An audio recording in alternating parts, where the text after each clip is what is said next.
Meron pa ho kayong isang, hindi ko alam kung interview o ni-record lang talaga, gaya na banggit nyo. Yung sabi nyo, yung ibang mga tao na hindi namumuhay within their means, may, yung bang squatter, may hila-hilang tuwan-tuwa ako dun eh. Opo. Hindi, ganito yan. Kinukwento ko doon sa mga kaibigan ko kasi. Sabi ko, pare, kailangan tayo, simple lang ang buhay natin. We live within our means. Opo. Tingnan mo yung mga ibang tao dyan. Oh, nakatira na nga sa barong-barong. Nakatira na ng kung saan. Naka-signature na damit. Naka-signature na bag. Eh, may aso pang maliit. Mag-aaway na kami nun. Ganun po? Ay, hindi ako kahit papayag. sa mga anak ninyo? Tinutukoy ko to especially sa mga anak ko. Opo. I do not allow them to be going around na magyabang ng kung ano-anong sinusuot at kung ano-anong dinadala. Ngayon, nagpa-interview ako, kailangan daw nakarelo ko, kaya naka-stainless akong relo. Pero usually, hindi ako nagre-relo. Sabi nila, baka daw overacting na wala man lang daw ako relo. Tsaka nagbihis pa ako, dapat round neck t-shirt nga lang ang suot ko eh. Pero ito pong binanggit sa mga, tinuro nyo sa kanila yung mula na maliliit pa sila. Of course. Hindi siya madali eh, no? Kailangan tinuturo sa mga bata na matuto ng simpleng buhay. Yung anak ko bunso, si Jacob, kagagraduate ng college, pinadala ko sa probinsya, sa Pangasinan, sa planta.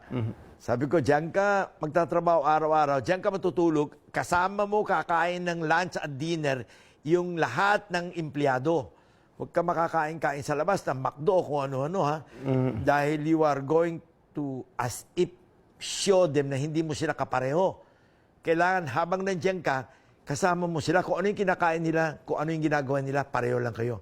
At yung bihis mo, kailangan simpleng damit, t-shirt, at kung ano yung uniform doon, yun din ang susuotin mo. Ganun ang suot ni Loco ngayon doon. Ano po yung kwento niya tungkol siya? Na happy siya? Hindi, lahat ng anak ko, ganun ko pinalaki. Yung anak kong panganay si Paul, nung siya ay elementary, pinapadala ko yan doon sa talyer ni Mr. Kawangko. Pinapasamahan ko yan sa mga mekaniko niya. Every summer, nandun siya. Doon siya sumasabay kumakain ng tanghalian. Di nasanay siya. Ang tawag niya sa mga mekaniko, kuya. Ang tawag niya sa mga tubero at electrician, kuya. Ay, lumaki na maayos. Hindi ko po problemahin yun. Pare, kung pinalaki mo yung mga anak mo malalaking ulo, baka makipagsunto ka sa security guard sa kalye yun. Pero pag pinalaki mo ng simpleng tao, ay, pare, hahaba na buhay nun. Ibig sabihin nun, lumaki yun ng simpleng tao. At kailangan yung kumain kung ano yung kinakain ng mga tao. Ano po pakiramdam nyo na yung mga anak ninyo ganun makitungo sa kapwa? Hindi sila lalaki ng ganun. Kailangan tayo magsabi sa kanila, ganun lang kayo. So mula pa sa pagkabata, mabuti maunawaan to, lalo na ng mga bagong magulang pa lang. Ano po? Na habang maliliit pa yung mga anak, imulat na doon sa ganung klase ng mindset. At huwag nyo bibigyan ng malaking baon. Huwag nyo rin bibigyan ng baon. Kailangan magdala sila ng pagkain. Yun ang baon nila sa eskwela. Huwag yung pupunta sa eskwela at kung ano-ano binibili. Pinalaki ko sila na mayroon silang laging baon papuntang eskwela. Yun ang kakainin nila. At wala silang bibiling kung ano-anong kalokohan na borloloy. Para mas matuto. Otherwise, pare, later on, hindi mo na makakausap yun. Mas mayabang pa kaya sa atin yun.